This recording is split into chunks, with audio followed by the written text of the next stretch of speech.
التغيير ليس مستغربا. لا استقبل اللي عم بصير 7 أيام بشكل آخر.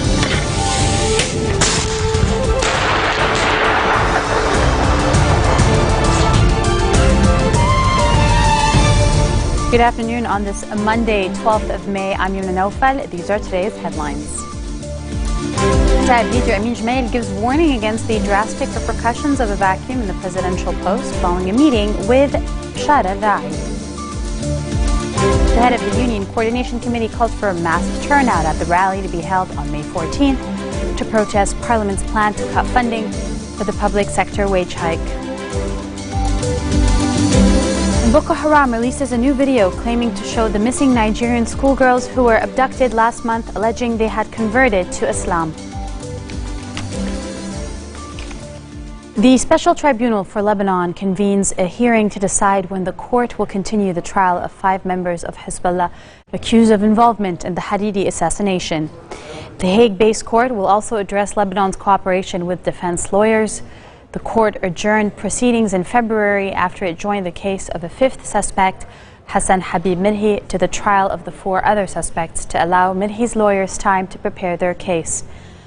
The court is not expected to resume trial until mid-June at the earliest. The session comes a day before an initial hearing for journalists from Al Jadid TV and Al Akhbar who are charged with contempt for publishing details of alleged witnesses in the case.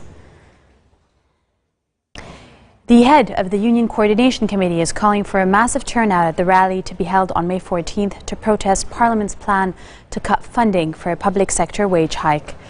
Head of Public Secondary School Education Teachers Association, Hanna Gharib, called on students, particularly those in grades 9 and 12, as well as their parents and teachers, to participate in the Day of Rage rally on Wednesday outside the Banks Association. Gharib spoke to hundreds of protesters at a sit-in outside the Social Affairs Ministry. He called for the strike on Wednesday after a special parliamentary committee tasked with studying a controversial salary scale cut funding from 2.8 trillion Lebanese pounds to 1.8 Lebanese pounds. Gharib also urged Parliament Speaker Nabih Berri to hold daily meetings until the wage hike amendment was approved. Part-time workers to service provider Tricom blocked the main entrance of Electricité du Liban in Beirut in protest over 2 months' delay in receiving their wages. Over 50 workers locked the gates of the state-run company headquarters and placed vegetable boxes outside the building to underscore that their livelihoods were at stake. Security forces were working on reopening the EDL headquarters. Kataib leader Amin Jmail gives warning against the drastic repercussions of the vacuum in the presidential post following a meeting with Maronite Patriarch Shara Rai. Jmail says that the reason he visited the Patriarch was to inform him of the income of the contacts he held recently with political figures and that both sides have concerns over the possibility of a presidential vacuum. His meeting with Rai was joined by Nader Hariri, the head of former Prime Minister Saad Hariri's office. Rai also warned that the presidential vacuum would run contrary to the 1943 National Pact and eliminate the role of Christians in the country's power-sharing system. A Lebanese husband and his Syrian wife burned to death when their tent was allegedly set on fire overnight in the East Bekaa Valley village of Del Hamiyeh. The remains of Naif Bouaid, 56, and his 45-year-old second wife Khadija were found in the burnt-out tent with a half-filled canister of gasoline nearby, indicating the fire was intentional. The apparent attack comes just days after Bouaid's daughter, one of 4 children from his first wife, was kidnapped, allegedly by a criminal ring of Lebanese and Syrian nationals. Health Minister Wael Abu Faoud states that establishing refugee camps is the only solution to the refugee crisis in Lebanon, reiterating his warning of the repercussions of the influx of refugees. He added that a decision has been made on their locations for such camps, but unfortunately a solution was previously opposed by a number of political forces who argue that establishing camps could destabilize the country's security. Abu Faoud said that a Syrian refugee influx is the biggest challenge to confront the Lebanese state since the outbreak of the Syrian crisis. A graphic released by the UN High Commissioner for Refugees visualized the growing number of Syrian refugees since the beginning of the Syrian crisis 3 years ago.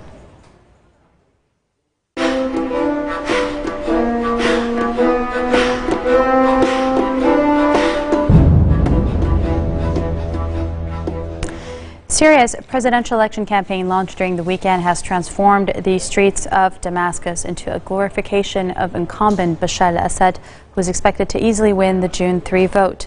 For the first time, Assad faces an election rather than a referendum for the post. But with the two other candidates, Maher al-Hajjar and Hassan al-Nouri, Syria's opposition in Western countries have lambasted the election as a farce. The government sees the vote as an opportunity to portray itself as the victor in the country's devastating 3-year war. Coming up next, the popular US-based website recently published a list of 9 places you absolutely, positively must see before you die, with Lebanon coming in at number 6. Stay with us. Welcome back. You're watching Future TV. A man has died in Jordan after being infected with the MERS virus. The government said on the eve of a World Health Organization emergency meeting on the disease. The latest death brings to 5 the number of fatalities in Jordan from the Middle East respiratory syndrome, coronavirus, since it first emerged in 2012. The man in his 50s worked in a private hospital and died on Saturday, according to the health ministry. The announcement comes after Saudi Arabia on Sunday reported 3 new deaths from MERS had taken its death toll from the disease to 142.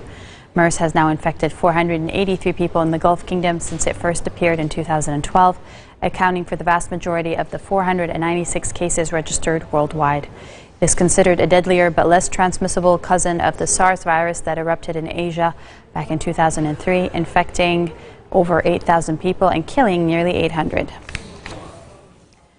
Presidential frontrunner Abdel Fattah al-Sisi says Egypt's situation will improve in 2 years, adding that he will not hesitate to resign if there were mass protests against him. He was lauded by millions of Egyptians for ousting Islam's President Mohamed Morsi in July of last year, and is expected to trounce his only rival, leftist leader Hamdine Sabahi, in the May 26 election. The country has been rocked by more than 3 years of political turmoil that toppled 2 presidents after massive street protest, a deadly crackdown on protesters that has killed more than 1,400 people. A drone strike in eastern Yemen killed 6 al-Qaeda suspects, tribal sources say, in the first such raid since the army launched an offensive against jihadists last month. The pilotless aircraft targeted a vehicle carrying al-Qaeda members near Al-Husun, a village in Madi province. The U.S. is the only country operating drones over Yemen, but U.S. officials rarely acknowledge the covert drone program. Yemen's army launched a major offensive on April 29 against strongholds of al-Qaeda in the Arabian Peninsula in 3 provinces in the south and east. The Taliban launched their annual spring offensive by firing rockets at Kabul airport, but the attack missed its target and caused no casualties, according to Afghani officials. At least 2 rockets exploded at 5 in the morning, the exact time that the insurgents had vowed to start a new nationwide operation against U.S.-led foreign forces and Afghan government facilities. Taliban leaders say last week that the offensive, which will be the last before NATO combat troops withdraw from Afghanistan, would cleanse the filth of the infidels from the country. And Boko Haram has released a new video claiming to show the missing Nigerian schoolgirls who were abducted last month, alleging they had converted to Islam and would not be released until all of its prisoners held by Nigeria were freed. On the video, obtained by the AFP news agency, on Monday, Abu Bakr Shaku, the group's leader, is shown speaking on for 17 minutes before showing what he said were about 130 of the girls wearing the full-length hijab and praying in an undisclosed rural location. Nearly 300 girls were abducted on April 14 from the northeastern town of Chibok in Borno State, which has a sizable Christian community. About 90% of voters in Ukraine's sprawling industrial heartland backed their region's sovereignty in controversial referendums, which the Ukrainian government and the West have rejected as illegal. According to early returns, 89% of those who cast ballots in the Donetsk region and about 96% of those who turned out in the neighboring Luhansk region voted for sovereignty. Residents in Sloyansk welcomed the result of the vote. The organizers of the referendum said the ultimate status of the regions would be discussed later and could include the possibility of secession or annexation by Russia. European foreign ministers met in Brussels with the possibility of another series of sanctions against Crimea on the table, depending on Russia's attitude, they're saying, to the upcoming elections in Ukraine. Meanwhile, Ukraine's central government and the West have condemned the ballots on Sunday as a sham and a violation of international law. Well, we're still looking for signs of real de-escalation. You know very well that that means seeing where troop movements might be. It means also the signals that need to be sent to calm things down. Some of the words that we heard coming out of the meeting with the OSCE chairman in office could be encouraging. Again, I'm waiting to hear from him directly. These votes, these attempts at referendums have zero credibility in the eyes of the world. They are illegal by anybody's standards. They don't meet any standard, not a single standard of objectivity, transparency, fairness, or being properly conducted as a public referendum or election. And indeed the people organizing them didn't really even pretend to meet any of those standards. We are preparing in the European Union certain actions on Crimea. We do not forget that Crimea was annexed illegally, but that is for the Council to discuss. I think it's very important for us to demonstrate that we are ready for that third tier of sanctions, for more far-reaching sanctions, depending on Russia's attitude towards the elections on the 25th of May. With security holding and travel bans lifting, many Lebanese are hoping this summer could see a revival of the country's vital tourism sector, which just received another small boost from an unlikely source, the Huffington Post. The popular US-based website recently published a list of 9 places you absolutely positively must see before you die, with Lebanon coming in at number 6 behind Santorini, Greece, and just before London. The list was compiled based on feedback from the Huffington Post Facebook fans, making it an eclectic, if somewhat random, compilation. Lebanon was credited as a suggestion to one Susan Latuga, who wrote, "This is where my grandparents were born. My parents never had a chance to go before they passed away, so it's my dream to walk where my roots are." Her comment was published under a stunning photograph of the majestic St. Paul Cathedral in the Kasirwan village of Harissa at twilight, overlooking the coast. And on that note, we end our bulletin for today. Let me remind you of our top stories. Mutabi Amin Jmail gives warning against the drastic repercussions of a vacuum in the presidential post following a meeting with Maronite Patriarch Sharadai. The head of the Union Coordination Committee calls for a massive turnout to be held at the rally on May 14th.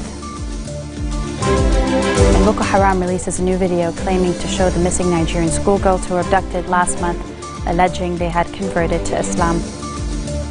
Your Monday headlines live on Future Television in Beirut. I'm Yuna Nelfa. Good night. الغياب ليس مستغربا.